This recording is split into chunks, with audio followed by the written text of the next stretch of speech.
speed. And he goes into like this overdrive mode where he just throws and throws and throws and throws relentlessly. He doesn't necessarily do it from the opening bell.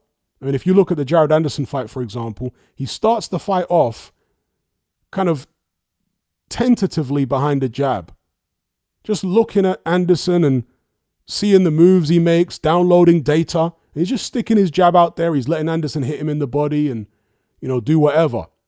And then once he sees something, he's like, okay, I'm going to throw a particular shot, which was the uppercut in the first round against Anderson.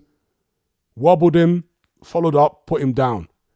Then in the second round, all of that standing off and jabbing is completely gone from Bakole. He comes steaming out at Anderson 100 miles an hour, throwing all these vicious punches at him. And he was like that for the remainder of the fight. Obviously, it was over in the fifth. And it was a similar thing against Carlos Takam. If you go back and watch that Takam fight, Bakole comes out kind of circumspect behind the jab, looking to time Carlos Takam with counters and whatnot. But then Billy Nelson tells him in the corner, okay, enough with all the boxing stuff. Like, go and hurt this guy. And Bakole comes out like a man possessed. He's just throwing all these combinations at Carlos Takam. Relentless. Even on the inside when they're clinching, Bakole's constantly punching. He's getting a hand free. He's throwing double left hooks, body and head. So he has this gear he's able to go into, this high gear that is very impressive for a guy of his size. When he goes in, he's actually quite scary when he goes into that high gear because he's just so big and he's swinging these huge shots and there's loads and loads and loads of the shots relentlessly coming at you. I mean, a very, very difficult guy to keep off once he goes into that high gear. You want to try, if you can, if it's possible, to keep Martin Bakole in the lower gear, in first or second gear where he's just throwing a few jabs at you and, looking for counters. And I think the way that you might be able to do that is by giving him plenty of movement. But we should talk about the weights, or at least the weight, because we don't yet have Bakole's weight, at least not as far as I'm aware. Joseph Parker weighed in at 267 pounds for this fight. Now, I don't know how well that would have worked for him against Dubois. I suspect not very well, but it seems to be a strategic thing. They decided they needed to pile on a load of, extra muscle or whatever. But I'm thinking that it's going to be a disadvantage against Bakole because you want all the speed over him that you can have, particularly foot speed, to maneuver around and keep him just throwing single shots at you. If Joseph Parker is stationary and Martin Bakole's able to get into that high gear and start swinging, Parker is going to find it even more difficult than he did against Joe Joyce. Because obviously Joe Joyce was able to bully Parker and wear him down with that type of approach. Martin Bakole is a lot faster than Joe Joyce. He's a similar size, bigger than Joyce, right? I think they're around the same height, but in terms of body weight, he's actually heavier than Joyce. And he's faster. He can fight at a higher pace.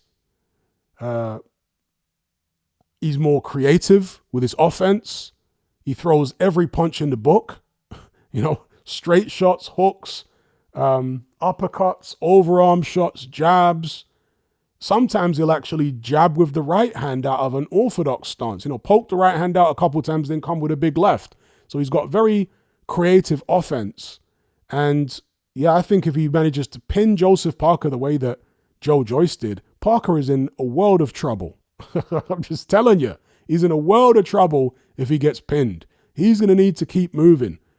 But how well can Parker keep moving at 267 pounds? It's interesting that he's gone as high as that because this is a career heaviest. To put it in perspective, for the Zhang fight, he was 247. So he's a full 20 pounds heavier here than he was against Zhilei Zhang. 20 pounds. All right. Now, that fight was nearly a year ago. So it's not like he's put the weight on in a short space of time. This is not a matter of him being out of shape. This is a matter of him strategically gaining muscle, maybe in the legs and the chest, the shoulders, the back, whatever. But you're not going to be faster with all that muscle than you were at 247 against Zhang. And for me, I would want, if I was part of Team Parker, him to come in around that weight, 247 for Bakole, or even Dubois, personally. He was 245 against Deontay Wilder, 250 against Simon Keane. He was 239, again, this is just back in 2023, against a guy called Opilu. That was a fight he won in the first round. He was 245 against Jack Massey, 255 against Joe Joyce. I think the Joyce fight was his previous career heaviest, and he looked big and bloated even then, right? At 255 against Joe Joyce. So for him to be coming in, that's massive. 10 pounds heavier than he was in the Joyce fight, and the Joyce fight looked way too heavy. To me, it's a concern. But of course, there are also concerns on the Bakole side that we've already spoken about. The fact that he could be wiped out from the journey, the fact that he hasn't had a camp, the fact that he may not get, if not enough sleep, his body clock might be completely out of whack because he's probably not going to get to sleep till at least 4 a.m. So even though the time difference between Congo and Saudi is negligible, it's only 2 hours, jet lag has to do with what time you get to sleep and what time you wake up. So, Bakole has got a lot of challenges he's facing here, but so does Joseph Parker. So it's a very intriguing one. All of the preamble out of the way, if I'm to give a prediction for this fight, if Bakole had a full camp, I'd be picking him.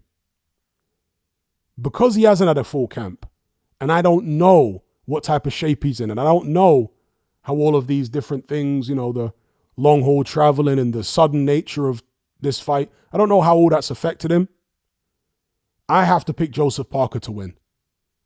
Yeah, just based upon the prep of both guys. He's had the better prep. He's comfortable in Saudi, so on and so forth. I have to go with Joseph Parker on points. That's what I'm predicting. I could be wrong. Again, if it was fully fit, plenty of prep, Martin Bakole, I'd be picking him instead. In fact, I'd probably pick him to stop Parker in about maybe 9-10 rounds. But as it is, I got to go Parker on points. What are you guys saying in the live chat? Who are you going for? Shout out to Orca for the super chat.